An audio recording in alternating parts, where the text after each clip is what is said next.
자, 오늘 사도행전 9장 말씀입니다. 사도행전 9장 4절 말씀 다 같이 보시며 오늘 우리 이름을 불러주시는 주의 음성에 응답하시는 저와 여러분 되십시다. 아멘. 축복합니다. 네. 자, 사도행전 9장 4절입니다. 4절 말씀 한 목소리로 다 같이 시작. 땅에 엎드려 들림에 소리가 있어 이르시되 사울아 사울아 네가 어찌하여 나를 박해하느냐 하시거늘. 한 번 더 시작. 땅에 엎드려져 들음에 소리가 있어 이르시되 사울아 사울아 네가 어찌하여 나를 박해하느냐 하시거늘. 지금 주님처럼 사울아 한번 불러보세요. 사울아 사울아 그러지 마시고 안타까운 마음으로, 사랑하는 마음으로 부르시는 음성. 다시 한번 시작. 땅에 엎드려져 들음에 소리가 있어 이르되 사울아 사울아 네가 어찌하여 나를 박해하느냐 하시거늘. 축복합니다. 자, 지난주에 시인 바이런 말씀드렸죠. 물이 주인을 만나니 얼굴이 붉어졌다. 또 그분이 이런 말도 했습니다. 어느 날 아침에 일어나 보니 유명해져 있었다. 많이 들어보셨죠? 이 말도 그분이 하셨습니다. 또 그분이 이런 말도 남겼습니다. 굉장한 적을 만났다. 아내다. 너 같은 적은 평생 처음이다. 이런 말도 했어요. 그러니까 이분의 삶이 이렇게 평생 이렇게 바람기가 많고 난잡한 삶을 살았어요. 그것도 가정에서 자란 그 배경이 또 그랬고 본인도 그랬고 그 시대적인 남자들이 또 그랬고, 그러니까 부인이 좋아했겠어요. 부인이 악녀라서 그런 말을 한 게 아니라 힘들게 살았다, 이렇게 볼 수 있습니다. 물이 포도주로 바뀐 것을 우리가 변화하다 이렇게 얘기를 하죠. 좋은 변화입니다. 기적의 변화이죠. 어느 날 아침에 일어났더니 내가 유명해져 있는 변화죠. 변화입니다. 변화가 일어난 거예요. 또 사랑했던 아내 결혼했는데 어느 날 아내를 만난 게 굉장한 적이었을까? 또 하나의 변화 아닙니까? 생각지 못했던 어떤 일들. 또 왜 아내가 적이었을까? 변화되지 못했으니까. 변화되지 못하니까 계속 갈등 관계 아니겠습니까? 인생 이야기입니다. 우리 인생의 이야기, 행복이 어디 있을까요? 변화되면 행복이에요. 근데 주로 사람들은 내가 변하면 행복인데 그걸 못 깨닫고 네가 변해야 된다, 환경이 바뀌어야 된다, 이렇게만 생각을 하죠. 언제부터 행복하느냐? 환경 내버려 두고, 세상 내버려 두고, 전쟁통이라도 갈등 상황이라도 일단 내가 바뀌는 게 인생 이야기고 그게 아름다운 이야기고 그때부터 나는 행복해진다라는 거죠. 한번 생각해 보십시오. 거울을 안 보고 화장을 하면 엉망이겠죠. 거울은 내 모습을 보게 합니다. 그래서 누가 자꾸 나에게 대해서 말해주는 것보다, 그게 아무리 옳은 이야기해도 누가 나에게 말해주는 것보다 내가 스스로 보는 게 제일 좋아요. 성경에서 하나님 말씀은 거울이다 이렇게 표현을 하지 않습니까? 말씀의 거울에 비춰질 때, 그러니까 하나님 말씀이지만 누가 그 말씀을 가지고 자꾸 이렇게 비춰주려고 할 때 얼마나 힘들겠어요. 그 말씀을 가진 정죄라고 하죠. 종교 재판을 해버리는 거예요. 이게 무서운 거죠. 근데 그 하나님 말씀을 내가 스스로 보고 비춰보게 될 때 우리는 내가 죄인인 것을 깨닫게 돼. 누가 말해주지 않아도. 그럴 때 우리 안에 회개가 일어나기 시작합니다. 우리 입에서 어이할꼬 어찌할꼬 하고 찔리게 되죠. 결국 이전과 다른 예수님을 찾게 되죠. 여기서부터 변화예요. 변화는 나에게서부터 시작이 되고, 그러기 위해서는 봐야 돼요. 누가 나를 찔러줘서 가르쳐주고 충고해주고서가 아니라 내가 스스로를 볼 수 있어야 거기서도 굉장한 일이 시작이 되는 거죠. 여러분, 세상에서 가장 변하지 않는 사람 누굴까요? 진짜 꼴통이에요. 변하지 않아요. 누구예요? 거울 보면 딱 나와요. 거울 보는 순간 너 누구니? 이렇게 나온다고. 막 화났을 때 옆에서 그래, 왜 화를 내냐고. 왜 이렇게 짜증을 내냐고. 그러면 내가 언제 짜증 냈냐고. 그런데 그걸 사진을 딱 찍어서 얼굴을 보여줘야 돼. 그 상황에. 근데 자기는 잘 몰라요. 자기의 기준 수치가 높으면 한 줄 아는데 그 얼굴에 오만 이미지와 느낌이 다 담겨 있거든요. 가장 가까이 옆에서 얘기해 주는 게 맞는데 우리는 그 자존심이 버려도 개도 안 물어가거든요. 근데 그것이 나를 그지 듣기 싫어해요. 그러니까 어떻게 해야 돼요? 말씀을 내가 봐야 되는 거예요. 내가 거울을 보는 게 제일 행복해요. 나도 행복하고 형제님도 행복하고 자매님도 행복해지는 방법. 세상에서 제일 변하지 않는 인간, 거울 보면 나오죠. 보면 내가 제일 안 변화되는 것 같아요. 변화가 안 되는 것 같아요. 오늘 깜짝 놀라요. 우리 주변에 그 사람은 왜 도대체 바뀌지 않을까? 막 진짜 평생 원수예요, 원수. 그것 때문에 괴로워요. 근데 거울을 보고 성경을 보면 깜짝 놀라요. 내가 더 시커멓거든. 내가 시커멓게 살아있는 거예요. 그래서 거기서부터 변화가 시작이 돼요. 너가 아니라 나였더라 여죠. 물은 주인을 만나니까 붉어지는데 이 자아는 주인이라고 주님이라고 수도 없이 예배하고 기도하고 말씀 보는데 맨날 부활해. 회개했다고 하는데 그 다음에 또 막 부활의 영광을 입고 막 하늘을 찌르듯이 왕관 쓰고 있어요. 시커멓게. 그걸 우리가 못 보는 우리의 모습 아니겠습니까? 사람은 하나님 은혜가 임하면 신기합니다. 바뀝니다. 진짜 바뀌어요. 근데 우리는 하나님의 은혜를 맛보지 못하기 때문에 종교 행위는 하지만 정말 은혜를 맛보지 못하기 때문에 변화가 안 되는 거예요. 그런 의미에서 교회라고 하는 근본 모임의 공동체는 바로 은혜 받은 사람들의 모임, 가장 아름다운 정의 아니겠습니까? 은혜예요, 은혜. 노력이 안 되고 행동도 안 되고 상황이 안 되고 꽉 막혀서 아무것도 안 되는 내가 그냥 은혜를 받은 거예요. 은혜로 되어졌다. 그런 한 사람이라면 누가 누구를 주장하고 누가 누구를 가르치려고 들겠어요. 우리 자체가 은혜를 받은 사람입니다. 그래서 진짜 교회의 아름다운 모습은 뭐 변화, 뭐 가르쳐라, 뭐 티칭이다, 뭐 이런 게 중요한 게 아니라, 교육이 중요한 게 아니라 그냥 은혜를 받는 거예요. 은혜를 받으면 거기서 모든 것들이 정리가 되어지죠. 그런 의미에서 우리는 은혜 받은 사람들의 모임, 가장 아름다운 모습이 아닌가 싶습니다. 그래서 교회는 그때그때마다 변화되지 않는 사람들의 모습을 보는 곳이기도 합니다. 자, 교회는 은혜로만 변화되는 거예요. 그러니까 은혜 아래 있기 때문에 은혜로 변화를 본다라는 뜻은 동시에 은혜로 변화가 되어져야 될 사람들이 모이는 곳이에요. 은혜로 다 변화된 사람 어디 모이겠어요? 다 된 사람이 아니거든요. 끊임없이 은혜가 필요한 사람들입니다. 그러니까 동시에 하나님 은혜를 맛보지만 동시에 우리는 은혜가 필요한 사람들이에요. 그래서 우리는 모이면 서로 또 보여요. 상대 안 되는 게 보인다고. 그러니까 또 걱정해줘. 저 사람 또 안 바뀌네. 네, 교회니까. 그러니까 그게 판단이 아니라 더 은혜가 필요한 존재이고 나 역시 그렇다라는 거예요. 그래서 서로 섞이는 거예요. 부족함이 같이 갈 수 있는 거죠.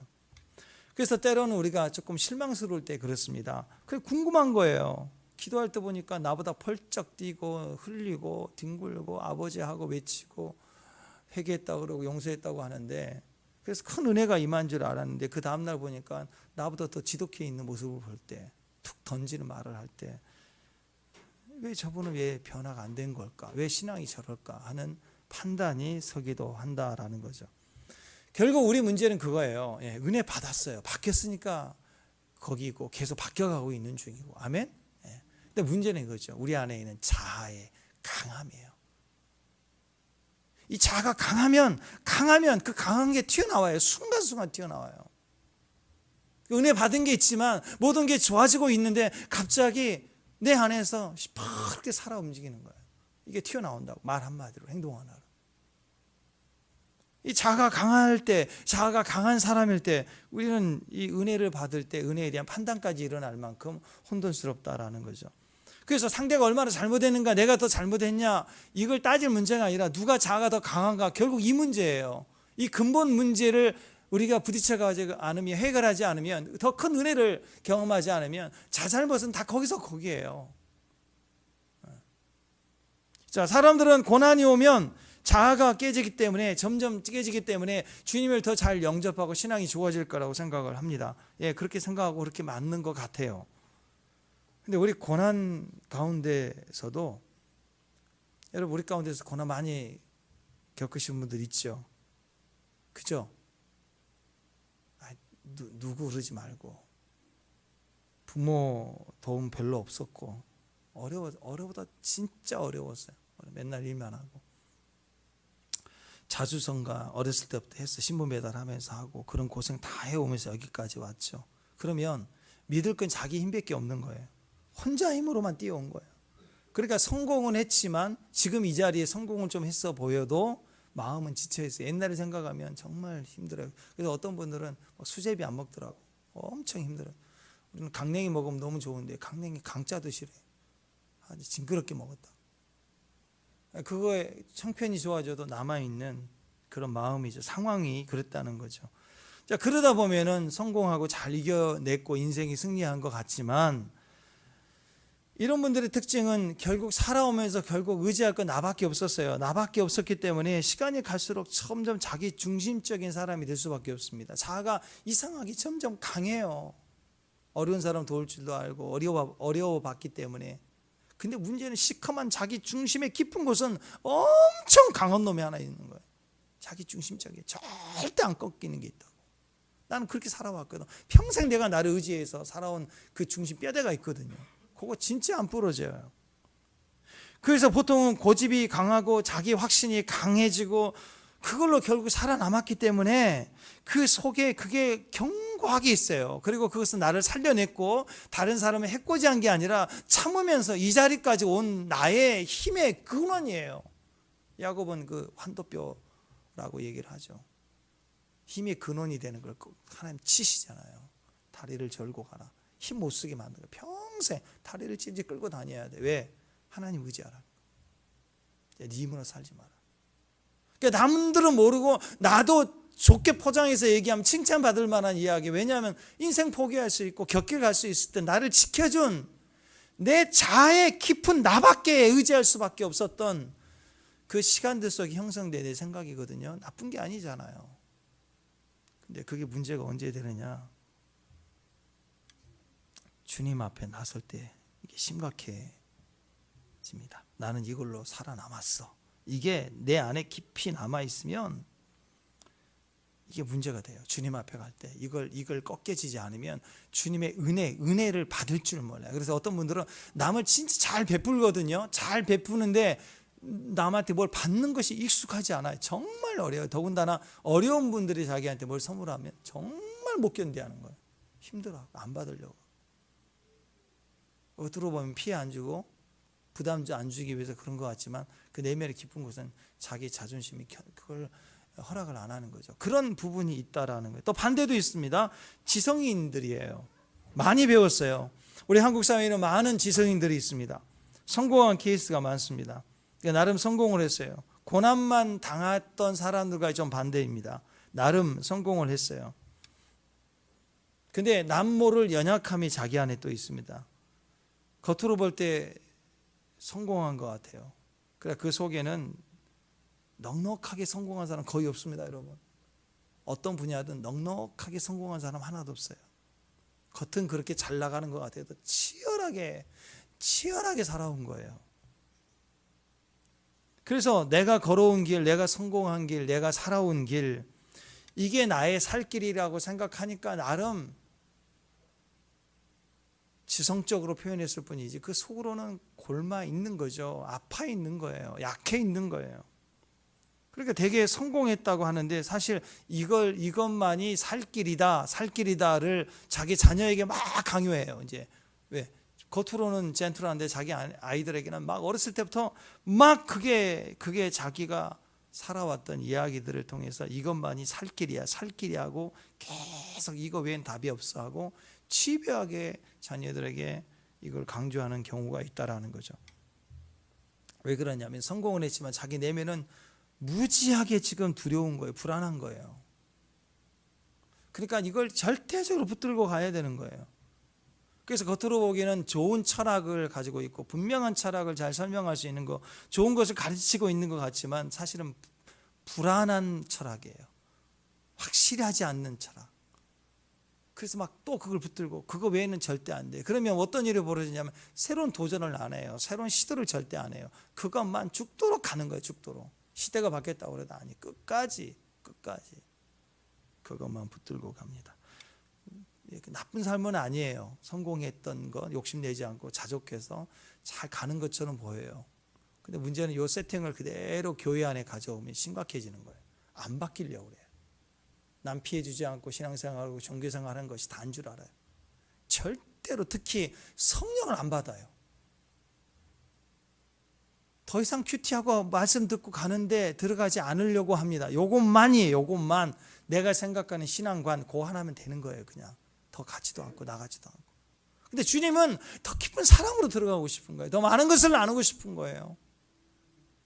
근데 이게 견고히 자기를 받들고 있는 거예요. 신앙생활을 하면서 이상한 사람 많이 받고 격길 간 거 많이 받고 그냥 그러니까 그것만 붙들고 가는 거예요. 다 마찬가지, 둘 다 똑같습니다. 고난 당했다고 해도 결국 그 속에 깊은 것은 성공했지만 자아가 견고하게 강한 거고, 성공했다고 해도 지성적이다고 해도 불안한 자기 자신을 지켜야 되는 강한 철학이 자기를 또 붙들고 있고, 이게 주님 안에 와서는 주님도 건들지 못하는 거예요. 그래서 성공과 고난의 양극단에 있어도 사람은 자아가 엄청 강해요. 강한 사람이 될 수 있다는 거예요. 또 열심히 노력하는 종교인들 보십시오. 사도 바울이 바로 오늘 변화되기 직전에 사도 바울의 삶이 그랬습니다. 이전에 사울의 모습이었을 때 철저한 율법주의자였죠. 소위 말해서 뼛속까지 율법인 사람이에요. 종교 열심이 아주 특출한 사람이었습니다. 대단해 보이죠. 모든 것을 종교적으로 해석했어요. 하나님이 아니면 절대 아닌 삶.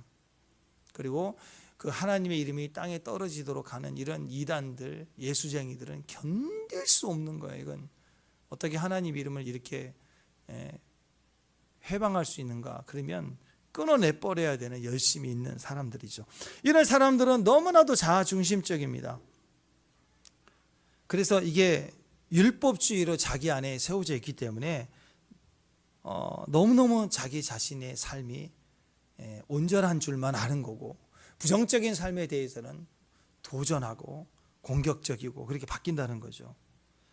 그래서 주님이 우리에게 율법을 주셨지만 율법주의가 되어버리니까 주님이 중요한 게 아니라 율법주의, 율법에 대한 생각 때문에 하나님을 잊어버려요. 하나님에 대한 것 때문에 살아요. 하나님이 중요한 게 아니에요. 하나님에 관해서가 중요해요. 막 이렇게 사는 거예요. 율법에 자꾸 자기 노력과 공로가 붙기 시작합니다. 율법 자체에는 순수해, 더하지도 빼서도 안 되는 그 말씀 자체의 은혜와 사랑과 인격이 얼마나 풍성한데요. 축복합니다. 근데 그것보다 그 말씀을 쪼개고 해석하고 분별하고 설명해야 되니까 여기에 자꾸 자기 노력과 공로가 막 더 들어가고 표현이 들어가는 거예요. 그건 율법주의가 돼버리는 겁니다. 율법을 사랑하는 게 아니라 율법을 가르치고 나누고 설명하는 해석을 사랑하는 거예요. 자기 논리를 사랑하는 거예요. 그건 자기 사랑인 거예요. 말씀을 사랑하는 게 아니라 말씀을 사랑한다고 하는 것 같은데 그 열심은 자기를 사랑하는 거예요. 내가 얼마나 하나님의 말씀을 잘 아는 사람인가를 견고하게 붙들고 사는 삶이 돼버리는 거예요. 그러니까 사람이 안 보여요. 늘 가르치려고 해요. 훈계하려고 해요. 지도하려고 해요. 비판하려고 해요. 자, 내가 율법을 지키고 내 공로로 율법을 지켜냈다. 이게 점점 강화되기 시작합니다. 그러니까 겉으로 볼 때는 세상적으로 야, 저건 진짜 독실한 그리스도인 같다 이렇게 생각을 하지만 사실은 세상 사람보다 더 견고한 자아를 가졌어요. 그래서 바늘 하나 들어가지 않아. 바늘을 찔렀는데 아파야 되는데 바늘이 부러져. 하늘에 들어가지가 않아요. 그것은 주님 안에 있는데, 신앙 안에 있는데 신앙 생활은 아닌 거예요. 종교 생활을 했다는 거죠. 그게 오늘 대표적인 사람이 오늘 사도 바울 아닙니까? 바울의 모습이에요. 이걸 오늘 깨트리는 거예요, 하나님이. 자, 정리하면 인생은 고난을 심하게 당해도, 또 성공을 했다고 해도, 또 철저히 종교적인 삶을 살아왔다고 해도 우리 자아는 그것에 의해서 얼마든지 우리 스스로는 내면이 변화되지 않고 자기 중심적인 사람이 되어져 갈 수 있다라는 것입니다.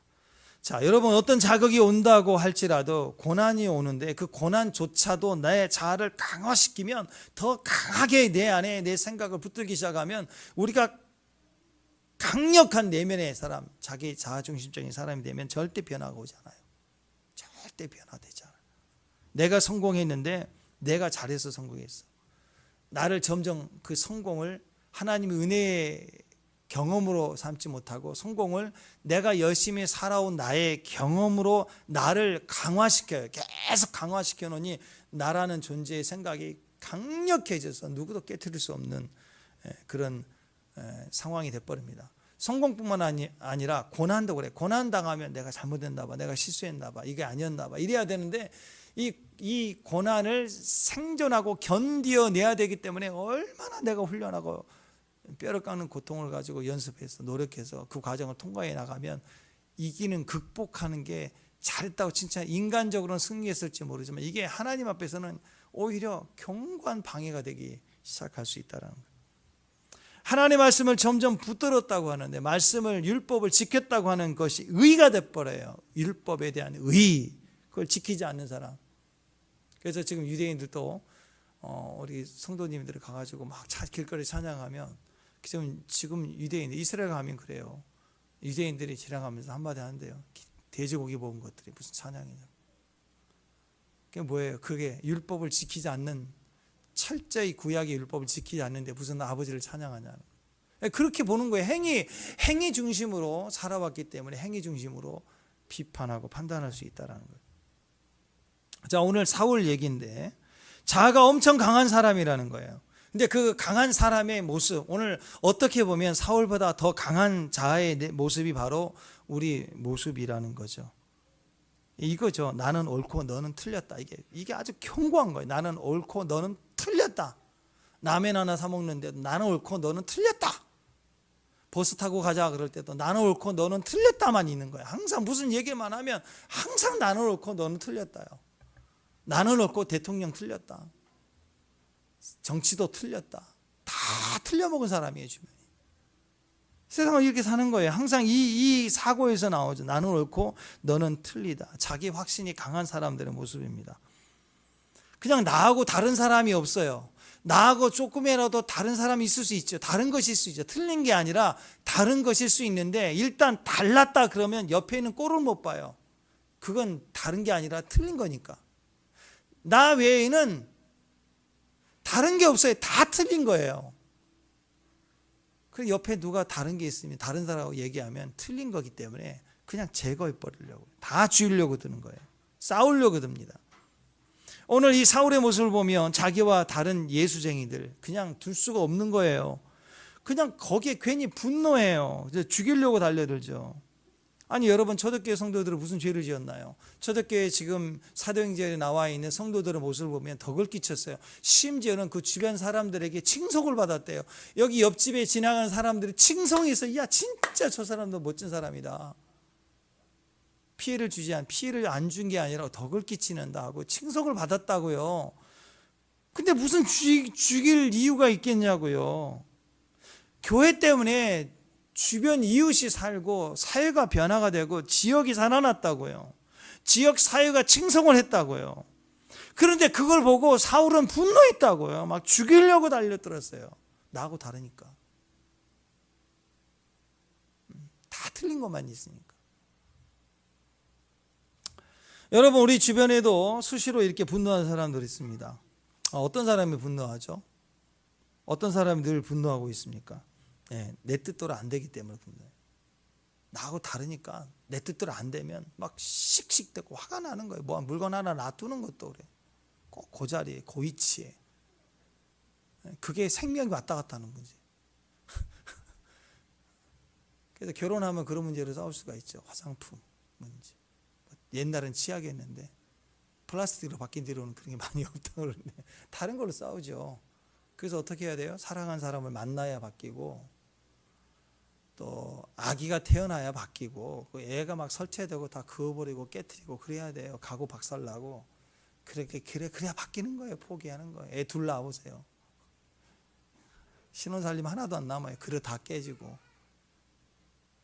그러면서 포기가 되고, 그러면서 깨지는 거예요. 깨지는 거. 아, 나와 다르면 죽이는 게 아니구나. 사도 바울이 노총각이라 그래. 결혼 안 해서 그런 거예요. 결혼했으면 바뀌었을 텐데 굳이. 우리 남자분들 옆 사람 보면서 나를 구해줘서 고맙다고 해야 됩니다. 집에 가셔갖고. 안 그랬으면 칼 들고 맨날 도끼 들고 죽이려고 도끼파야 맨날 죽이려고 들 거예요. 그냥 자기밖에 모르니까. 옆에 아이가 있으면 또 아이 때문에 또 바뀌는 거, 한 두 번 또 바뀌는 거예요. 이렇게 바뀌는 거예요. 자꾸 나와 다르면 죽이려는 기지들이 바뀌는 거죠. 여러분, 우리 주변에서 이렇게 화를 내는 거, 내 뜻대로 안 되는 것 때문에 막 뒤집어지는 거예요. 내가 하라는 대로 안 했다, 내가 원하는 위치에 안 두었다, 왜 얘기했는데 안 들어주느냐, 막 맨날 이런 걸로 뒤집어지는 거 아니겠습니까? 그런데 그 이유가 상대방인데 아니라는 거예요. 늘 분노한 사람의 특징은, 이유는 자기 안에 있는 거예요. 상대가 내가 원하는 대로 안 해줬기 때문에 분노한 게 아니라 사실은 자기 안에 있는 이유 때문에 항상 열받아 있어요. 항상 분노해 있는 거예요. 내 안에 쌓여져 있는 것 때문에. 오늘 사도 바울을 보면은요, 오늘 1절에서부터 이렇게 얘기합니다. 위협과 살기가 항상 있었대요. 1절 보세요. 1절. 자, 시작. 사울의 주의 제자들에 대해 여전히 위협과 살기가 등등하여. 그러니까 늘 위협과 분노와 짜증, 이게 항상 있는 거예요. 그냥 그게 이유예요. 그게 이유. 예수쟁이가 문제가 아니고 나와 다른 뭐가 문제가 아니라, 자기는 엄청 강한 사람이에요. 시퍼렇게 자기 안에 늘 힘을 가지고 있어요. 살기가 등등해요. 이게 문제죠. 누구 하나 걸려봐라 이거죠. 분노하며 사람 잡아 죽이는 일이 열심히 얼마나 대단했던지, 사울이 한번 설치되기 시작하니까 그때부터 어떤 일이 벌어졌어요? 예루살렘에 핍박이 오니까 다 도망가 버렸어요. 다 흩어져 버렸어요. 자, 그러면서 우리 이제 빌립의 역사가 사도행전이 시작이 됐지 않습니까? 자, 그러다 보니까 오늘 보니까 다메섹에 나와요. 지금의 시리아 수도이죠. 다마스커스, 지금 시리아 수도인데 그 다메섹을 향해 가요. 왜? 거기 예수쟁이가 있다라는 소식을 들었어요. 그러니까 참지 못하고 씩씩대고, 그래서 대제사장에 가가지고 공문을 받아가지고 합법적인 내가 권한을 가졌다 해서 다 잡아쳐 죽일 거야, 막 이런 의도로 지금 다메섹까지 가는데, 예루살렘에서요 다메섹까지요 250km래요. 노새를 타고 가면은 일주일 걸린대요. 서울에서 강릉까지가 250km예요. 그러니까 예수쟁이 거기 있다니까 그 잡으러 250km를 뛰는 거예요 지금. 왜 가요? 크리스찬 잡겠다고. 자, 빌립이 여러분 빌립 사건 아시죠? 성령의 인도하심을 받아가지고 도망갔다가 사마리아에서 부흥이 터졌잖아요. 그래가지고 거기에 막 강력한 역사가 일어나려고 하는데, 갑자기 성령께서 천사가 나타나가지고, 야, 너 광야 남쪽 가사까지 가라. 근데 그 가사가 예루살렘에서요 약 70km거든요. 천사를 통해서 성령의 강권적인 명령에 의해서 떠나가라 할 때 그 70km도 부담스러운 거예요. 강력한 하나님의 말씀이 들려져서 가라 하는 그 거리도 대충 70km도 꽤 부담스러운 거리거든요, 결단하기가. 근데 성령의 강력한 음성에도 70km인데 그냥 지가 화가 나가지고 분노해서는 250km도 달려가요. 그 막 너무 쉬운 길이야. 그 길은 신나는 길이야. 하나님 명령이라도 70km가 힘드는데 빌립이나 되니까 순종이, 이제 보통 사람들은 안 가죠. 70km를 왜 가요? 왜냐하면 여기가 진짜 같거든. 지금 부흥이 터진 데 있어야지. 무슨 잘못 들은 것 같아 하나님도. 그럴까 봐 천사가 분명히 초자연적으로 말하지 않으면 내가 어제 받은 감동이 아니었나 봐 그럴까 봐 다 주변에서 네가 잘못 들은 것 같아 막 이럴까 봐 분명하게 말씀해 주신 거예요. 근데 상황 가성비를 따지면 부흥이 터진 현재 이 사마리아 성이 복음 학교를 세우고 교육 들어가고 전도 훈련시키고 센터 짓고 선교 부흥을 위해서 뛰고 막 할 일이 막 부흥이 막 터졌으니까 성령까지 받아놨겠다. 근데 나오래요. 너 가라. 광야로 가라. 70km예요. 뭐 동네 앞이 아니라 얼른 갔다 오는 거리가 아니야. 얼마나 힘들었겠어요. 이것도 약간 힘드는데 빌립 정도 되니까 가는 거지 보통 아닌 것 같다고 막 헷갈린다고 막 그렇게 생각했겠죠. 근데 사람 잡으러 가 죽이려고 하는 데는 250km를 뛰어가요. 막 달려가요. 막 3배 반이에요. 옛날에 노예 잡으러 갈 때 추노꾼 그랬죠. 추노라고 그랬죠. 인간 사냥꾼. 좀 예쁘게 얘기하면 크리스찬 추격대. 그래서 지명수배자 연놈 잡아 탁 그런 영화에 나오는 그런. 그러니까 무슨 의미냐? 지금 사도 바울의 그 안에 자아가 강력한 게 뭐라고 얘기하느냐면 크리스찬이다. 그리스도인이 나타났다. 그러면 이건 완전히 바퀴벌레야. 박멸시켜야 되는 거야. 잡으러 온 게 아니라 씨를 말려야 된다고 생각하는 박멸시켜야 되겠다. 이 마음 때문에 막 늘 화가 나 있고 살기가 등등하고 발작하고 있는 사람이 사도 바울이었어요. 왜? 내면이 엄청 강한 사람이에요. 엄청 강한 사람. 주님 안에서는 바뀌더라고요. 그 얘기인데 옛날에 제가 청년 때 한번 그런 중보기도 모임을 참석했는데요. 그런 얘기에서 어쩌다 참석을 했는데 기도 제목 나누고 한 3시간 했거든요. 청년 때니까 처음 경험하고. 근데 기도 중에 한 2시간 한참 기도 제목 나누고 기도하고 막 이럴 텐데 어떤 남자분이 문을 팍 열고 교회를 들어오는데 어디 싹 그래 보더니 자기 아내가 거기 있는 거야. 그 중에 한 분이 뺑 둘러서 이렇게 한 20분 이렇게 20여 분 이렇게 기도를 막 하는데 막 들어오더니 쫓아온 거 여기 있는 줄 알고 쫓아와가지고 그 아내를 딱 멱살을 잡고 뺑 둘러서 막 앉아서 그때는 방송 앉아서 기도할 때니까 딱 살고 막 끌고 가는데 이 권사님인가 이분은 또 끌려가면서 이렇게 기도해요. 기도하면서 끌려가더라고. 누구도 막지를 못해. 누구도 막을 생각도 못하고 순식간에 벌어진 일이에요. 그래서 이거 이래도 되나? 그래서 너무 걱정이 되고 이거 큰일 났겠다. 오늘 무슨 뭔 일 났겠네. 그러니까 나 씩씩대 갖고 그때가 한 2시 정도 먹고 난 시간이 났는데 난리 난 줄 알았어요.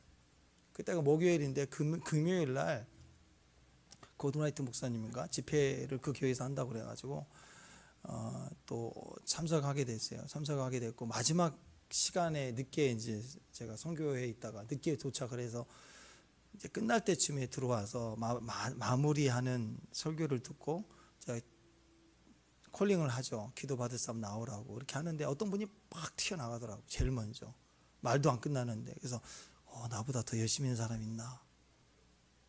보통 여자분들이 나가는데 남자가 또 튀어나가는 거, 또 나이가 드신 분이 튀어나가는 거 보통 흔하지 않거든요. 근데 어제 그 남자분이에요. 그 하루 사이에 기적이 일어난 거예요. 그게 자세한 이야기를 듣고 내가 너무 깜짝 놀랐어요. 이런 일도 있구나. 그래서 하나님 역사는 잘 모르겠지만 오늘 사도 바울도 약간 자기 안에 있는 그 강력함이 오늘 변화되는 사건이 오늘 이 얘기죠. 자, 이런 분들은요 무슨 말을 해도 대화가 되지 않습니다. 대화 자체가 안 돼요. 어떻게 해야 될까요? 그러면 기도해야지. 기도밖에 없겠죠.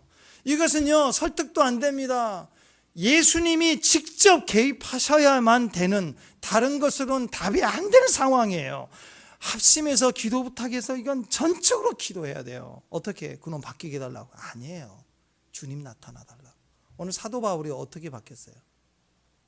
사도 바울의 문제를 고쳐줬나요? 아니죠. 주님만 나타나면 돼요.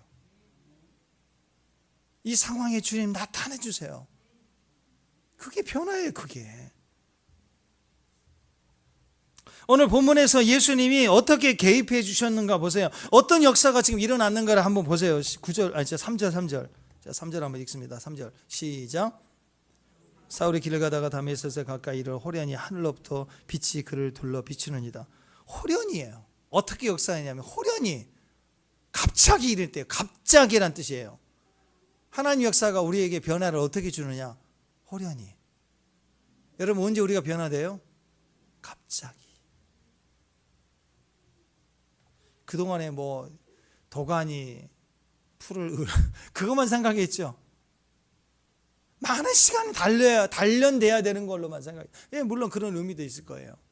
근데 진짜 변화는요, 오늘 받으세요. 호련히. 하나님의 호련히 하늘로부터 시작되는 사건입니다. 그래서 호련히 하늘로부터예요. 주님의 역사, 예수님의 역사의 시작은 항상 하늘에서부터 시작이에요. 우리의 모든 역사의 시작은 하늘로부터예요. 그 다음에 빛이 우리를 비추었다 그러잖아요. 정오 12시입니다. 얼마나 태양빛이 강할 때입니까? 제일 밝을 때이죠. 근데 사도행전 26장에 가면 사도 바울이 아그리빠 왕에게 이 사건을 간증할 때 뭐라고 얘기하냐면 정오보다도 더 밝은 빛이 임했대. 여러분 어느 날 갑자기 너무 강력한 빛이 비춰주는 거예요. 그럼 내가 비춰져요. 내 모습이 비춰진다고. 더 이상 거울 보지 않고 화장하지 말라고 하시는 말씀. 우리 자꾸 거울도 없이 내 화장법이 맞다고 맨날 바르고 다니는 거예요. 내가 맞다고. 거울 좀 보라고. 빛이 정오보다도 강력한 빛이 오니까 사도 바울이 거기서 깨져버리는 거예요. 40일 새벽 기도 끝나고 나면, 작전 끝나고 나면 주님이 만나 주실 거야. 약간 믿음 같아 보이지만 이것도 자세히 가만히 생각해 보면 이것도 내 계산책입니다. 내 계산에 내가 40일을 정한 거예요. 나 혼자만의 계획 가지고 결단하고 나 혼자 리그를 시작했어요. 그러니까 이런 결단을 계속하다가 40일 끝났는데도 안 되면 진짜 서운하겠죠. 주님께 서운할 것도 없는 거예요. 주님이 그렇게 해주겠다고 한 게 아니라 자기가 계획하고 자기가 뛰었는데 그거 안 되니까 막 속상해한다, 서운하다, 시험 든다. 그만큼 삐뚤어져 있는 거예요, 심령이. 작정으로 안 되거든요, 여러분. 작정으로 안 돼요. 저도 해봤어요. 여러분 잘 아시다시피 저는 한 끼만 먹어도 막 속 뒤집어져요. 너무 배고파갖고 막 숨겨 직전까지 가요. 한 끼만 안 먹어도. 냉장고 막 다 쓸어버려요. 한 끼 안 먹으면. 못 견뎌요, 저는. 3일이면 종말이 온 거예요, 정말. 3일째 주는 죽은 제가 다 먹어버려요, 그냥. 근데 3일, 5일, 10일, 20일 안 돼요. 문제 해결을 위한 엎드리면 안 되더라고. 좀 여러분이 실망 줘서 죄송한데요. 작정하지 말라는 소리예요. 작정은 문제 해결이 아니에요. 내 마음을 구별해서 드리겠다는 결단이고 하나님 앞에 예배자로 서기 위한 내 결단이에요. 결단. 믿음을 드리겠다는 거지 뭘 막 뒹굴어 가지고 해결 보기 위해서 막 띵깡을 부리고 엎어치기 하고 그런 거 아니라고요.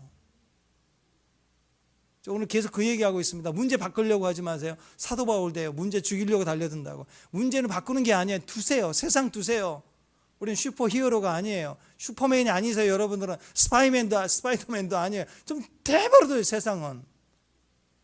사도 바울이 아니라고 내버려 두고 주님만 나타나 주시면 되는 그 모습으로 가면 돼요. 심지어 어떤 분들은 새벽 기도 40일 기도 작정해서 끝났는데 40일 끝나고 역사해 주셔야 되는데 역사 안 해줬다고 시험 드는 게 아니라 35일째인데 너무 응답을 받는 거예요. 너무 은혜를 받는 게 그것도 기분 나쁜 거예요. 왜냐하면 아직 5일 남았다는 거예요. 주님. 그 감사할 일인데 좀 서운해요. 아닌데 5일 남았는데 왜? 자기 스케줄대로 가야 되는 거예요. 뭐가 서운하냐면 응답을 해 주시는 게 아니라 내가 40일을 끝냈기 때문에 이런 열매가 있다는 걸 지금 말하고 싶은데 좀 주님이 서운한 거예요. 왜 내 페이스에 안 맞춰주냐 이거예요. 5일 왜 빨리 오시냐. 이게 간증이 멋지지 않잖아요. 내가 3일, 7일 딱 떨어질 때 떨어져야 되는데 나는 40일 죽도록 했는데 35일째 끝나버리면 나 지금까지 달려온 게 뭐지? 이 계획이 뭐라고 얘기해야 되지? 이게 막 한참 헷갈리는 거죠. 자기 스케줄이 중요하니까. 자기 계획에 맞아야만 하는 사람. 이런 사람들은 나중에 이런 얘기합니다. 지금 어려울 때인데요, 목사님 결혼 후에 하겠습니다. 이번 연도 지나면 승진하면 그때 제가 뛰겠습니다. 내가 뭐 어떤 성공하면, 빚만 갚으면, 우리 애가요 지금 대학만 들어가면 그때 제가 헌신을 할게요. 막 이런 거예요. 이게 다 뭐예요? 자기 계획이 있는 거예요. 40일 작정만이 아니라 우리는 수도 없이 내가 정한 계획에 하나님은 늘 맞춰줘야 돼요. 그게 기도예요. 이 사람의 기도예요. 그게 아니라는 거죠. 이게 사울과예요. 이 기질을 가진 사람들의 모습이에요. 기도를 하는 거 보면 전부 기도의 내용에 주님이 없고 내 스케줄만 얘기해. 저는 40일입니다. 대학 갈 때까지입니다. 기도가 전부 맨날 스케줄 보고 해요. 하나님 앞에. 그게 기도예요. 맨날 그런 거예요. 애 낳을 때까지만. 애 낳았어요. 그러면 애 교육 어디서 시킬 것인가, 계획 어디로 이사 갈 것인가, 막 계속 그 스케줄의 기도의 영역이 계속 확대되고 연결되는 게 전부예요. 전부. 그리고 이건 절대로 주님도 건드려 주시면 안 되고, 주님이 항상 이대로만 해 주셔야 되면 안 되는 거예요. 교회 어떤 일이 있고 같이 힘을 써야 될 일이면 저 안 돼요. 왜요? 항상 그것 때문에 안 돼. 그것 때문에. 그러니까 어디가 있어요? 이 어리석은 놈아, 오늘 내가 너를 데려가겠다. 그럼 그것도 안 돼요? 그래서 이게 안 깨진 사람은 신앙이 더 이상 앞으로 나아갈 수가 없어요. 한 번도 안 돼요. 자기 계산 아래서만 주님이 항상 노력도 하고 열심히 하고 아무 일도 없고 그냥 잘 지나가는, 그렇게 평생 그렇게만 사는 거예요.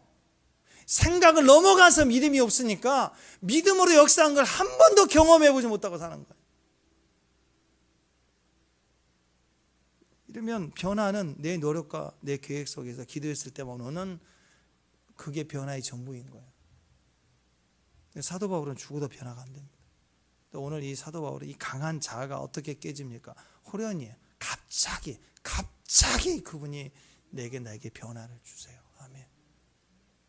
우리는 때로 이런 변화가 필요합니다.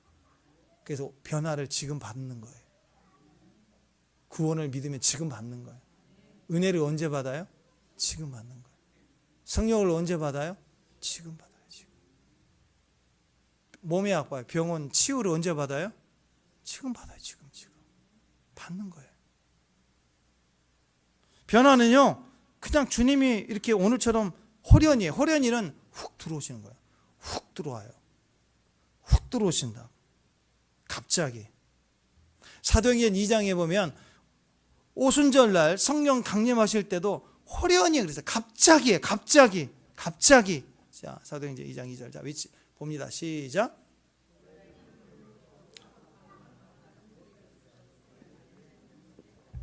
성령께서 임하시는데 훅 들어오신 거예요. 훅. 그러니까 우리 인생 가운데 하나님께서 훅 들어오실 때 우리가 할 수 있는 일이 뭐예요? 영접하는 거예요. 아멘하고 받아들이는 거예요. 그때 무슨 계산하지 마세요. 생각하지 마세요. 스케줄 정리하지 마세요. 그냥 훅 들어오시면 받으세요. 여러분 인생의 사랑이 훅 시작되면 받으면 돼요. 사랑을. 아멘. 자, 오늘 그 얘기입니다. 그때 그거 잘 안 되는 사람이 있어요. 단단한 사람이 안 돼요. 사랑이 훅 시작되는데 안 받아들여요. 하나님이 훅 들어오시는데 안 받아들이는 거예요. 자아가 강해요. 이게 우리의 재앙이 되는 거예요. 하나님이 계시는데, 은혜를 주시는데, 찾아오셨는데, 두드리시는데, 들어오시는데, 갑자기 오시는데 안 되는 거예요. 거기서 내가 저항하고 막고 있는 거예요. 임재다 싶으면 갑자기 하나님 임재가 느껴진다. 그럼 영접해야 됩니다. 성령으로 잠겨버려야 되는 거예요. 임재다 싶을 때 기억하십시오. 그거 시작은 하늘로부터예요. 땅의 사건이 아닙니다. 하늘의 사건이 시작되는 거예요. 경험과 증명을 통해서 알 수 있는 사건이 아니라 하늘로부터 오는 사건이에요. 오늘 이것이 우리 안에 시작되기를 바랍니다. 여러분, 태중의 아이가 있다고 생각해 보세요. 이 아이는요, 태중의 아이가 있어요. 태중의 아이가 있는데 이 아이는 양수가 터지고 엄마 뱃속에서 나와서 탯줄을 끊어야 세상에 탄생해요. 그때 경험하는 세상은 아이는 뱃속에 있는 동안에는 몰라요. 함께 있는 세상을 몰라요.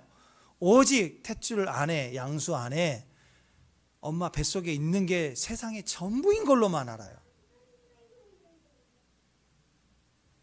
엄마 뱃속과 이 세상이 각각 다른 세상이 아니라 연속적인 거예요. 같이 있는 거예요. 근데 느끼고 인식하는 것은 엄마 뱃속만이에요. 엄마는 얘기를 하죠. 아이야, 이제 곧 있으면 네가 나올 텐데, 나올 때 이 세상이, 이 넓은 세상을 네가 정복하고 기쁘고 믿음으로 잘 성장했으면 좋겠다. 건강해야 된다. 이 세상에 대한 이야기를 하고 있는데 애는 안 들려. 있는 줄도 몰라. 그냥 뱃속에 있는 것만 단 줄 알고 사는 거예요. 엄마 뱃속 세계와 이 세상 세계가 함께 있는데도, 그리고 그걸 얘기해 주는데도 몰라요.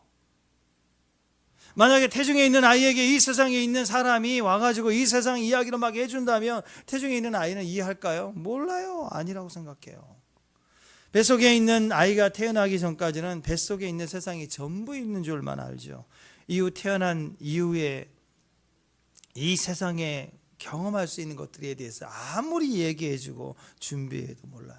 그러니까 뱃속에 있는 아이에게 아이야, 하늘과 별과 구름이 너무나 아름답단다. 바다에 고래가 있어.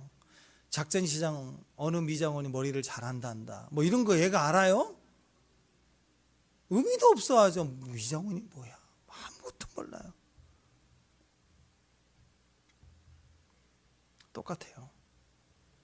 우리는 지금 이 땅에 살고 있는데 하늘의 세계 따로 있는 게 아닙니다. 죽으면 가는 곳이 아니라, 물론 죽으면 가는 곳이기도 하지만 이 세상 위에 있는 하나님의 우주적인 세상은 같이 공존하고 있어요. 같이 있어요. 거기서 오신 유일한 분이신 예수님이 우리에게 말씀해 주시고 계셔요.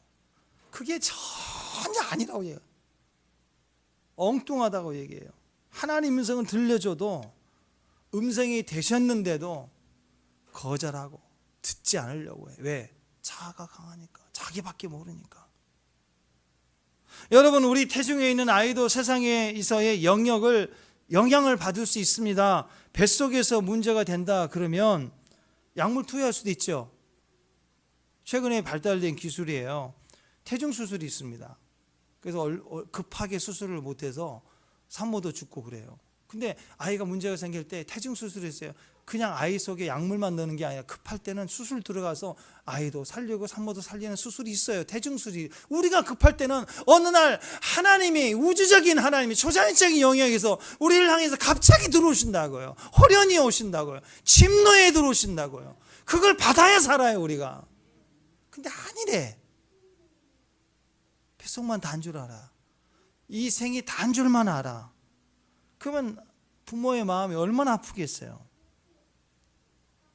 여러분, 태중의 아이 입장에서 뱃속 세상이 있고 태어난 이후에 보게 될 세상이 분명히 있는데도 불구하고 그것만이라고 생각하는 것은 어리석은 것처럼, 우리도 마찬가지입니다. 이 세상이 있지만 이게 다가 아니에요. 죽고 난 이후에 천국, 하나님 나라에 경험해야 되고, 그게 진짜 하나님의 나라가, 그게 진짜인 거예요.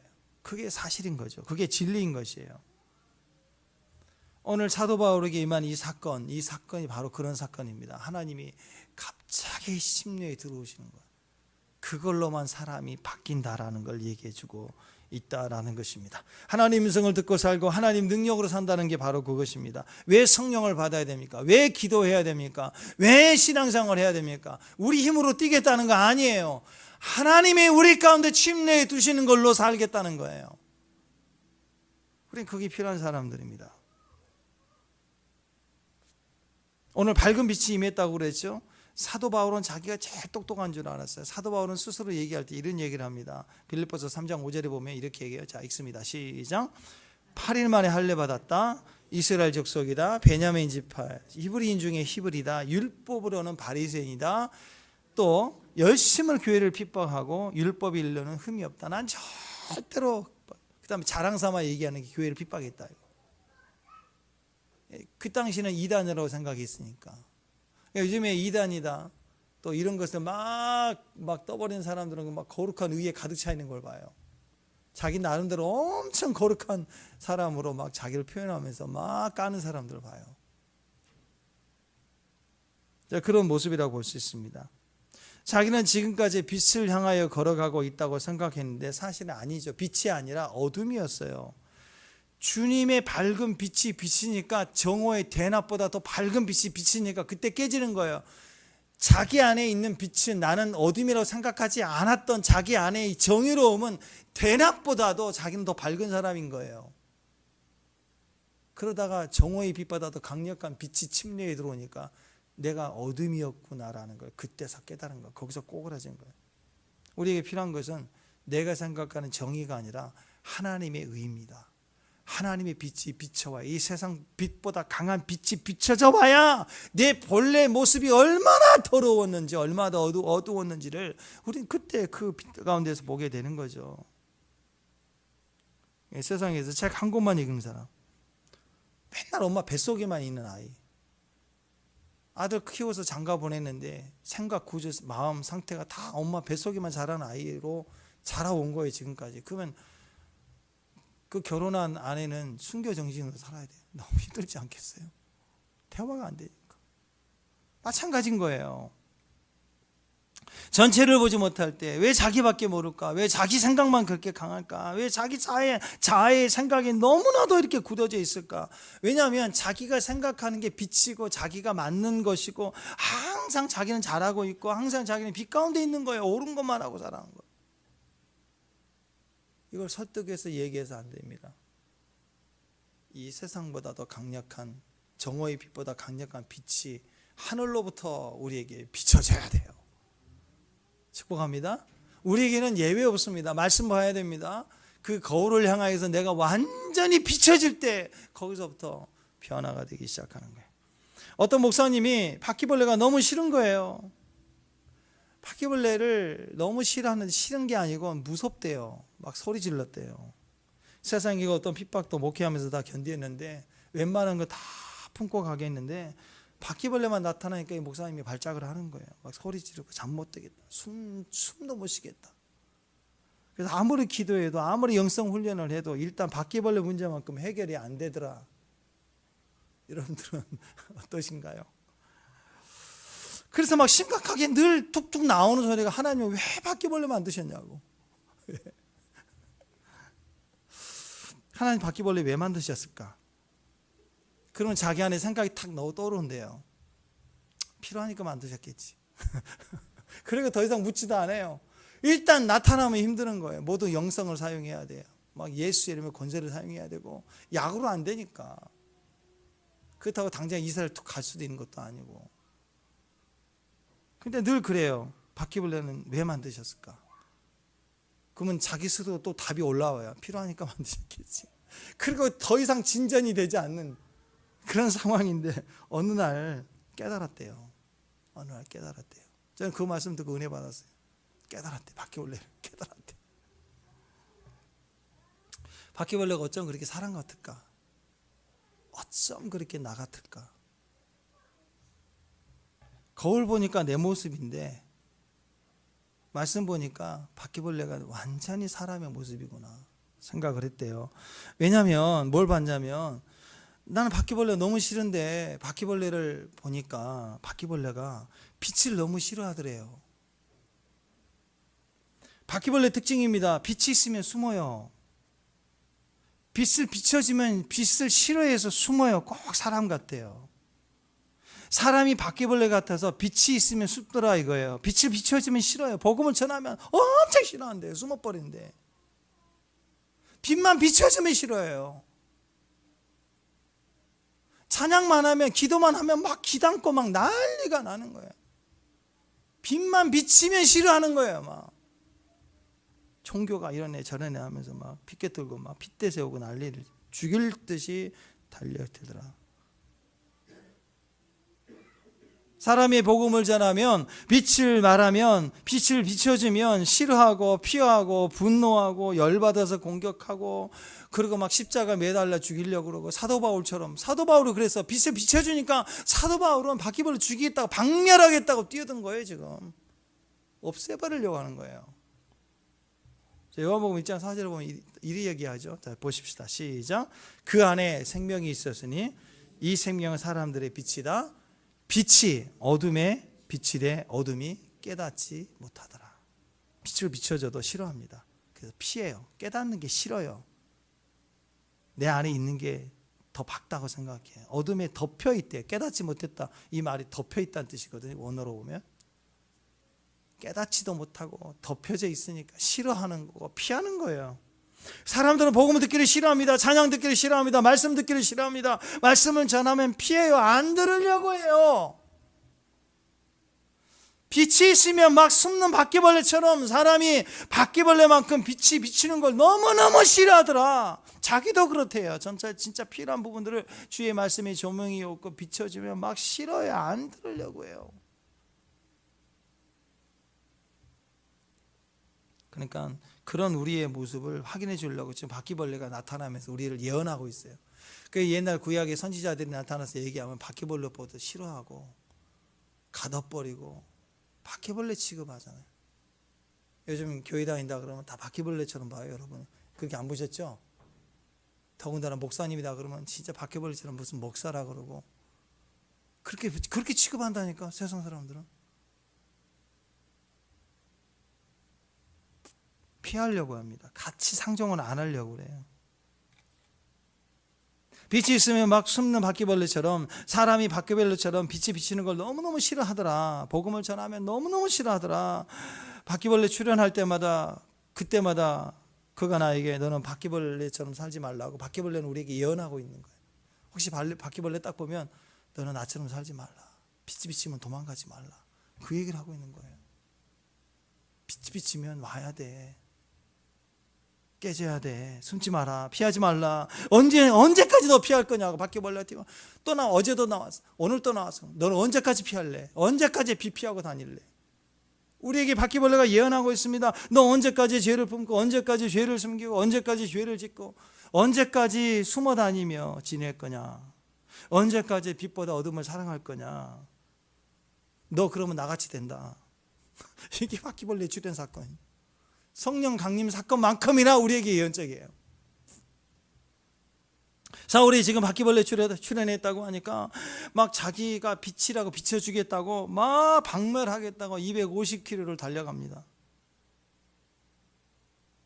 그러니까 여러분 바퀴벌레 출현은 네가 나갔다고, 그들이 아니라 네가 바퀴벌레 같다고, 네가 어둠이라고 그 메시지를 주고 있는 거야. 그리스도인이 나타났다. 그럼 박멸하려고 갈 게 아니라 너가 박멸돼야 돼. 그 얘기를 하고 있는 거야. 그러니까 그렇게 쫓아가다가 빛이 비치니까 깨져버리죠. 빡살이 나는 거예요. 갑자기 하나님이 훅 들어오시는 거예요. 하늘의 사건이 땅에 시작이 됐던 겁니다. 계산도 아니고요. 예상도 못했어요. 준비가 안 될 때 훅 들어오는 훅에 깨지거든요. 권투 선수가 훈련을 다 하고 다 세계 챔피언이어도 방심할 때 훅 들어오면 한 방 그 훅에 확 한 방에 가버리는 거예요. 거기서 깨지기 시작되죠. 그럼 그 엄청난 빛 가운데 우리의 모든 것이 갑자기 폭로돼 버립니다.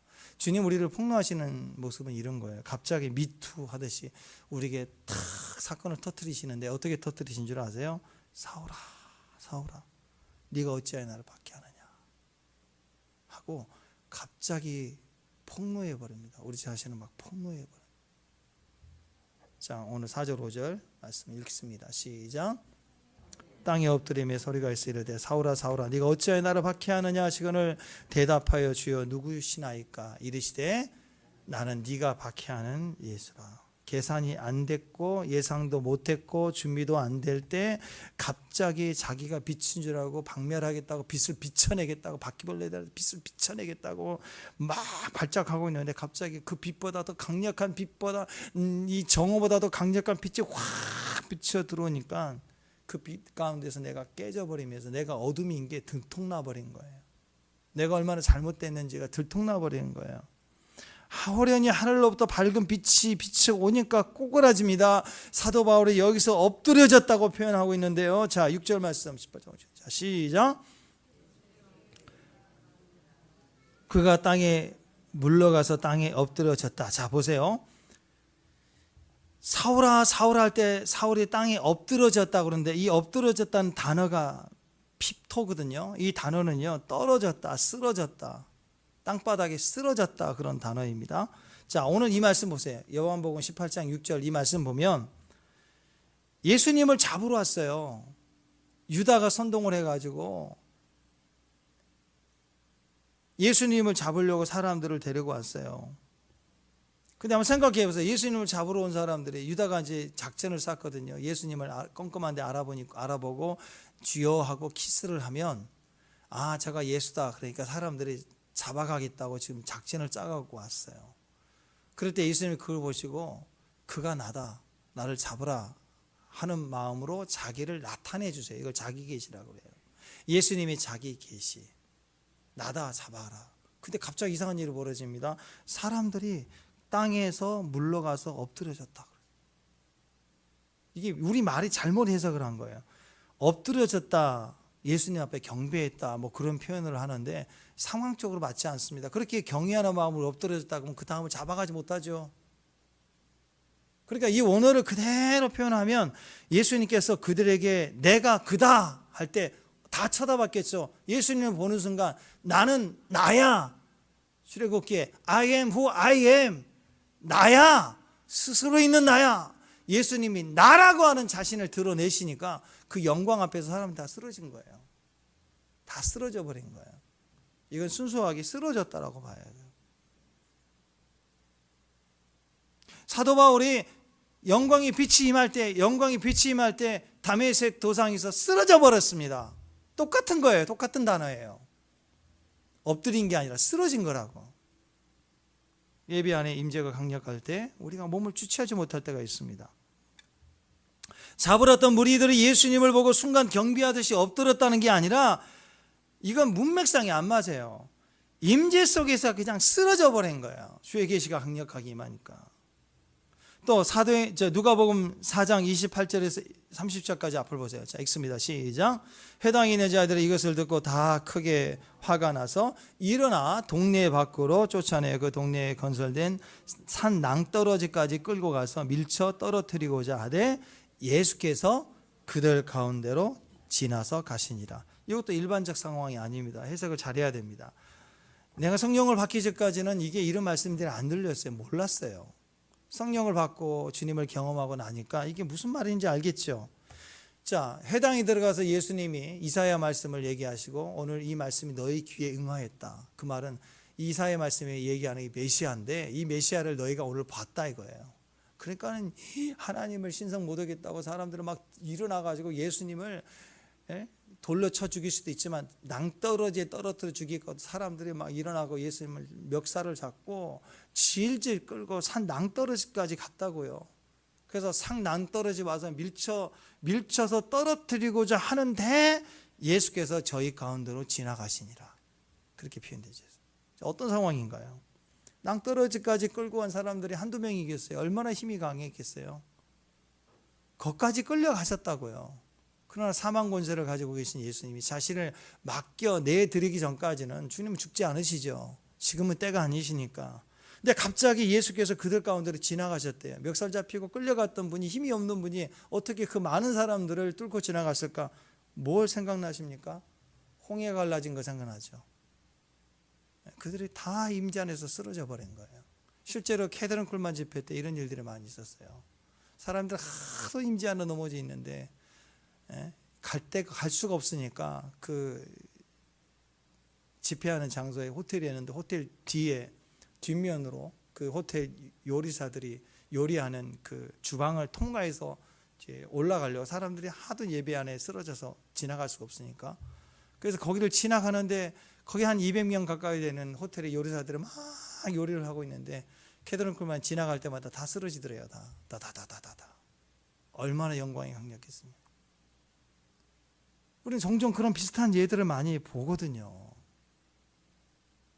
그러니까 이걸 일반적 상황으로는 해석이 안 돼요. 성령 받지 않고서는, 임재를 경험하지 않고서는 이 해석이 안 되는 거예요. 다니엘 10장에 보면 다니엘이 하나님의 영광을 봤을 때도 마찬가지입니다. 7절부터 9절까지 읽어보세요. 시작.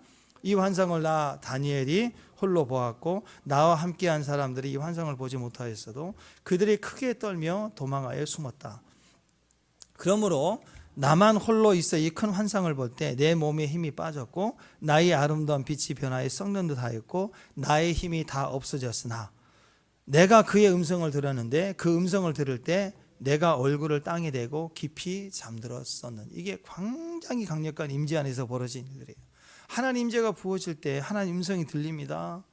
그때 그 얼굴을, 자기 얼굴을 땅에 대고 깊이 잠들었다. 얼굴을 땅에 댔다는 말은 뭐예요? 공중에 서 있고 앉아 있는 게 아니겠죠. 땅바닥으로 쓰러졌다는 거예요. 라담이라는 단어가 잠들었다는 단어인데 실제로 잠들었다 그러면 이걸 어떻게 기록했겠어요? 잠들었단 말의 의미보다는 정신을 잃게 되었다, 뭐 그런 비몽사몽간에 있었던 그런 표현이 맞는 단어죠. 그러니까 침대에서 피곤해서 잠잤다 그럴 때 쓰는 단어가 아니라 어떤 충격을 받고 땅바닥에 비몽사몽간에 쓰러졌고 임재 안에 잠기고 그럴 때 쓰는 단어예요. 그러니까 강력한 하나님의 임재가 그 장소에 임하기 시작하니까 다니엘이 그냥 땅바닥에 얼굴을 대고 온몸에 힘이 빠졌고 그냥 기력이 쇠하고 내 아름다운 빛이 썩는 것 같고 임재 안에서 나의 자아가 막 무너지기 시작하면서 그 앞에서 막 정신을 잃을 만큼 비몽사몽간에 잠든 것만큼 쓰러진 거예요. 이게 다 하나님 임재 안에서 경험되어지는 사건입니다. 마찬가지입니다. 오늘 사도 바울도 호련히 하늘로부터 빛이 임하니까 꼬꾸라졌어요. 자, 9절 말씀 다시 한번요. 자, 시작. 사울의 길을 가다가 다메섹 가까이 이르더니 호련히 하늘로부터 빛이 그를 둘러 비추는지라. 둘러 비쳤다. 자, 이 단어가요, 빛이 둘러 감쌌다는 거예요. 빛으로 감싸했다. 정오의 빛보다 강력한 빛이 확 오더니 그 사도 바울 주변을 확 감싸버렸어요. 이게 임재죠. 강력한 임재가 들어오니까 사도 바울이 힘이 없어지고 쓰러질 수밖에 없었어요. 우리에게는 이런 시간들이 필요합니다. 이런 시간들이 필요해요. 임재 앞에서 힘이 쫙 빠져버리고 아무것도 할 수 있는 게 없고, 그리고 주님밖에 생각이 안 나는, 그리고 내 모습의 적나라함이 다 보여지는 임재 안에서 내가 가루가 되는 시간들, 그 임재 앞에, 영광 앞에 내 혼돈, 내 생각이 다 깨져버리고 나의 초라함이 막 적나라하게 드러나고 내가 교만했던 것이 막 올라오며 나라는 존재 가치가 아무것도 아니라는 것이 확인되는 시간들. 내가 그동안 내 자가 너무 강력해갖고 누가 나를 건들 수 있으랴. 나는 항상 옳았기 때문에. 나는 상식이 있는 사람이었잖아요. 여기까지 그것 가지고 지켜온 사람인데 나름 성공했는데 누가 나를 깨트릴 수가 있겠어요. 이 결심과 이 상태는 구원도 못 받거든요. 근데 더 강력한 빛이 비춰오니까 그 자가 깨져버리는 거예요. 오늘 성령 강림 주일인데 빛으로 하나님이 우리 가운데 성령으로 강력하게 임재하실 거예요. 강력한 임재가 우리를 감싸고 덮으실 때 미안합니다, 죄송합니다, 이 말은 꼭 해야 될 것 같아요. 그때 내 자아가 강하고 내가 시퍼렇게 있는 사람들은, 시퍼렇게 살아있는 사람들은 그 임재를 피해서 별로 안 좋아하고 도망갈 거예요. 받으시라고요. 그 임재 안에 들어가셔야 돼요.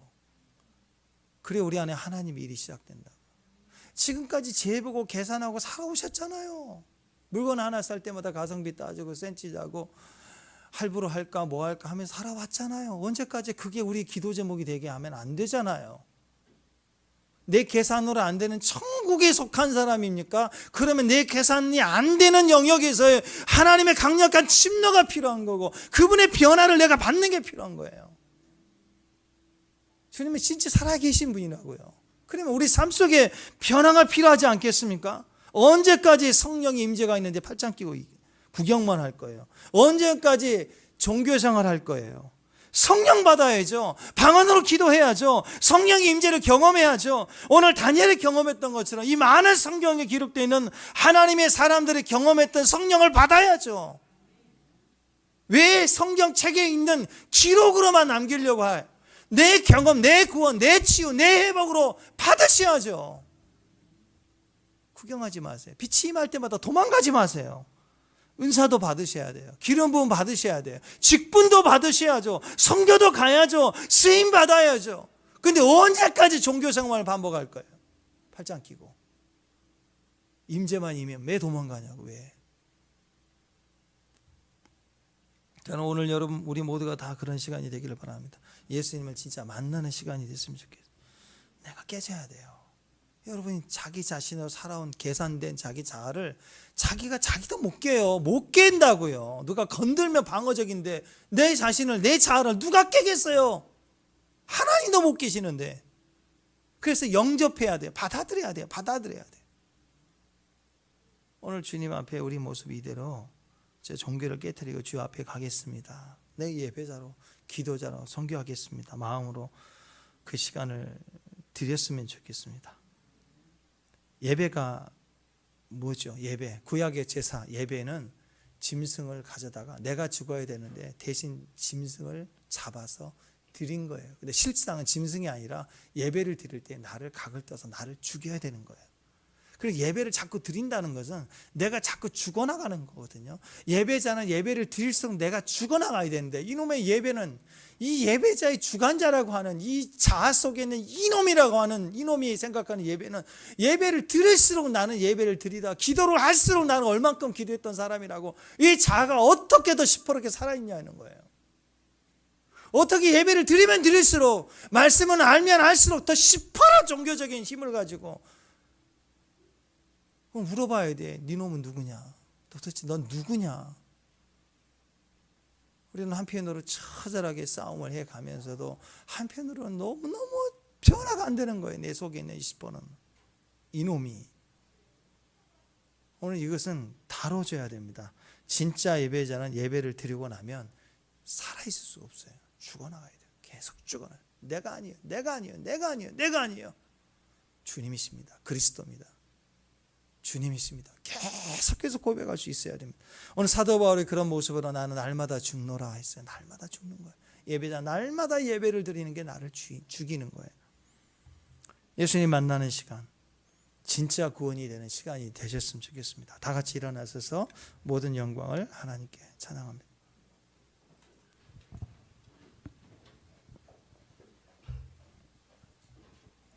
여러분, 오늘 우리 가운데 하나님이 임재하실 때 성령 강림 주의를 기억하고 오늘 그 사건의 주의 마음을 우리가 듣고 그 자리가 지금 현재 우리의 자리가 되기를 소망합니다. 그 영적 임재 속에 오늘 하나님 우리에게 빛을 비춰주신다면 그 임재를 피하지 마십시오. 숨지 마세요. 빛이 비춰지면 빛 가운데로 나와야 할 때입니다. 언제까지 하나님이 내 인생에 오시는데 계속 그걸 언제까지 피하실 거예요? 언제까지 내 힘으로만 사시겠어요? 우리가 믿기만 하면 오늘 믿는 자들을 향해서 주님이 오늘 우리에게 혹 갑자기 호련히 들어오실 거예요. 오늘 그 세일을 받으시길 바랍니다. 그냥 믿음으로 받으면 돼요. 성령님 환영합니다. 내게 임하소서, 내게 충만하게 지금 임하소서. 그러면서 주님 앞에 나의 생각, 내 모습, 환경 다 내려놓고 모든 영광을 주님께만 드리는 거예요. 모든 영광을 주님만 홀로 받아달라고, 영광을 주님께 받으소서 하고 고백하는 것입니다. 모든 영광 하나님께,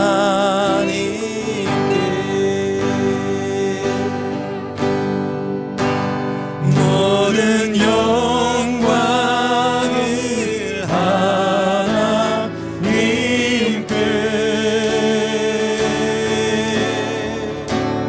온 마음과 뜻 다해 주사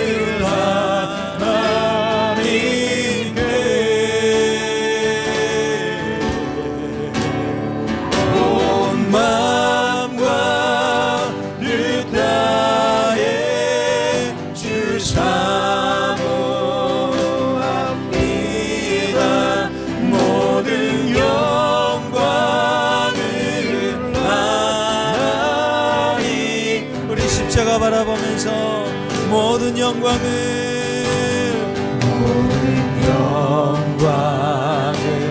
하나님께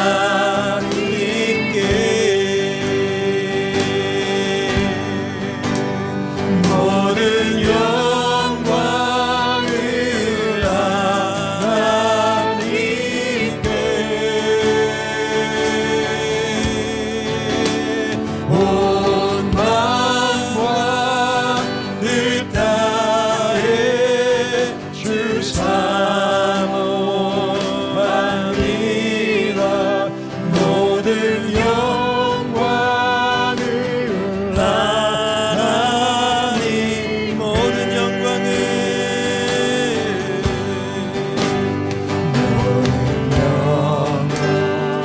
지금 이곳에 임하신 주님 주님의 임재로 임하심을 믿습니다. 주님의 임재가 이곳에 임할 때 하나님 우리가 믿음으로 받습니다. 믿음으로 받을지어다. 하나님의 능력을 그냥 믿음으로 받으세요. 성령의 기름 부으심을 믿음으로 받으세요. 하나님의 치료하심을 지금 믿음으로 받으세요. 모든 원수의 정죄와 놀림을 오늘 자유케 하시는 주님의 능력을 믿음으로 받으세요. 모든 묶임이 끊어짐을 받으세요. 모든 영광을 할렐루야.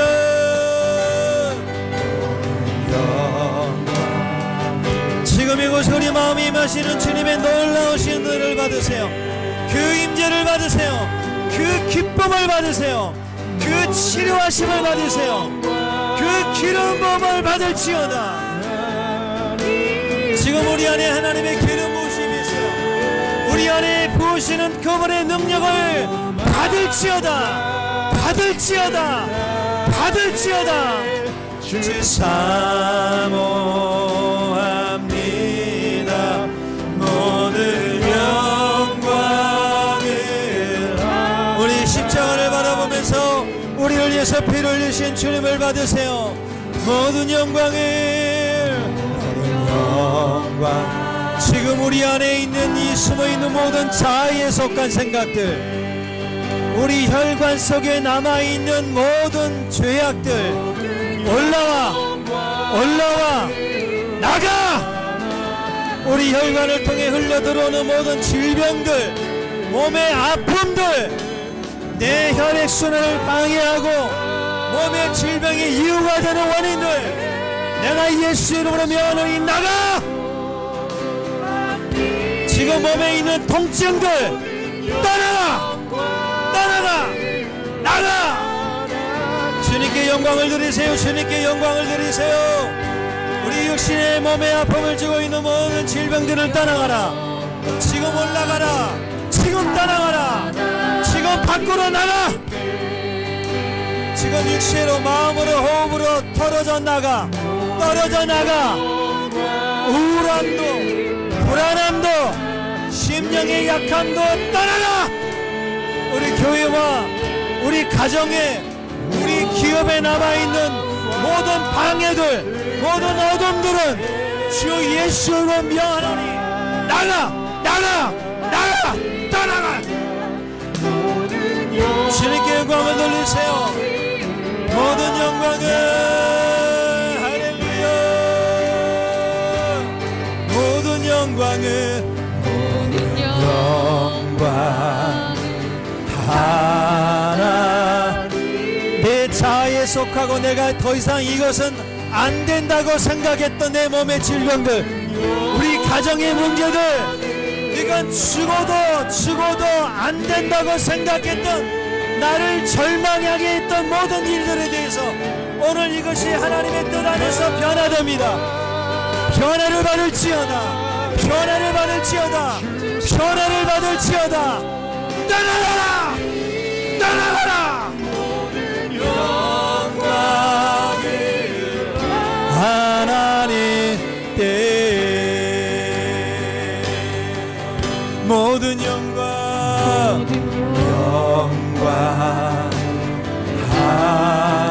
하나님께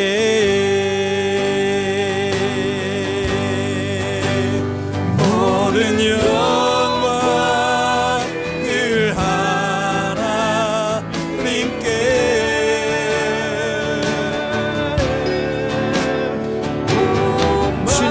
은혜를 구합니다. 주님 저를 만져주심을 감사합니다. 주님을 더 만나기를 원합니다. 주님의 영광 안에 더 속하기를 원합니다. 지금 이곳에 임하셔서 주의 영광으로 충만하게 채워주옵소서. 지금 우리 위에 불이 임하고 믿음이 임하고 모든 영광이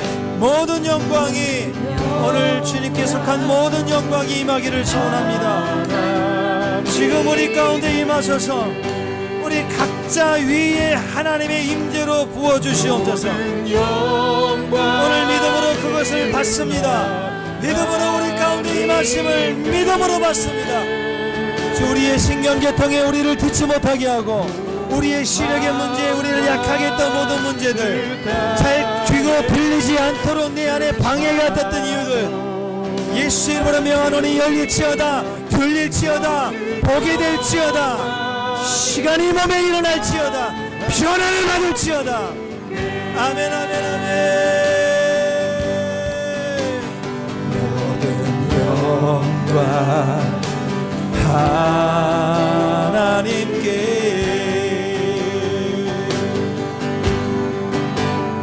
모든 영광을 하나님께,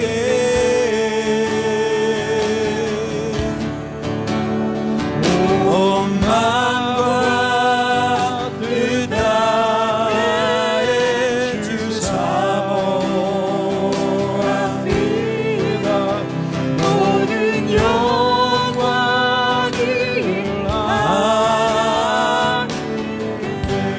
지금 손을 이렇게 주님께 내밀어 보세요. 믿음으로 주님께 내미세요. 눈을 감으시고 오늘 주님이 주시면 저는 받습니다. 그런 마음으로 자, 눈을 감고 주님을 한번 바라보세요.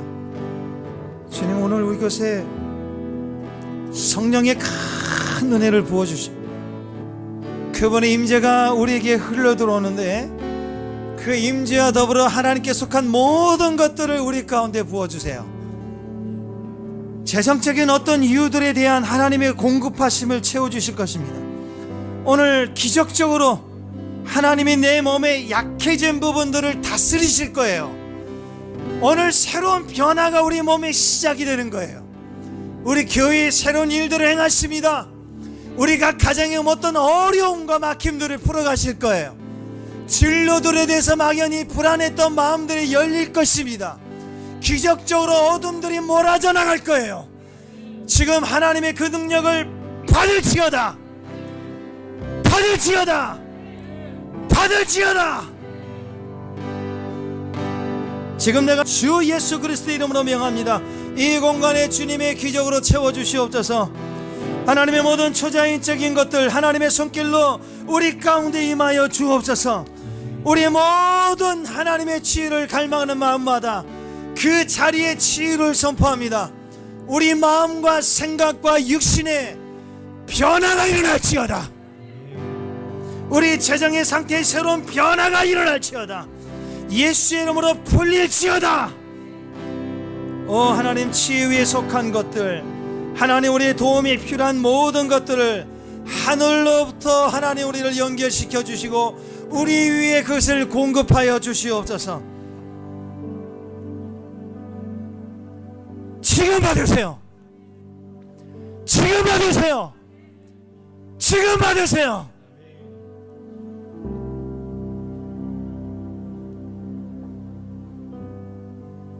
할렐루야. 할렐루야. 하나님, 모든 영광을 하나님께 올려드립니다. 오늘 영광을 받아 주옵소서. 우리 안에 성령으로 충만하게 채워 주옵소서. 어떤 상황에서도 주의 말씀을 붙들고 가는 귀한 종들 위에 오늘 기름을 부어 주셔서 하나님 임재와 영광에 속한 모든 것들로 우리를 충만케 하옵소서. 성령의 사람들이 되게 하소서. 성령의 음성을 듣고 성령을 따라 행하며 성령의 인도하심을 받는 성령의 사람들이 되게 하여 주옵소서. 오직 하나님 영광을 홀로 받아 주시옵소서.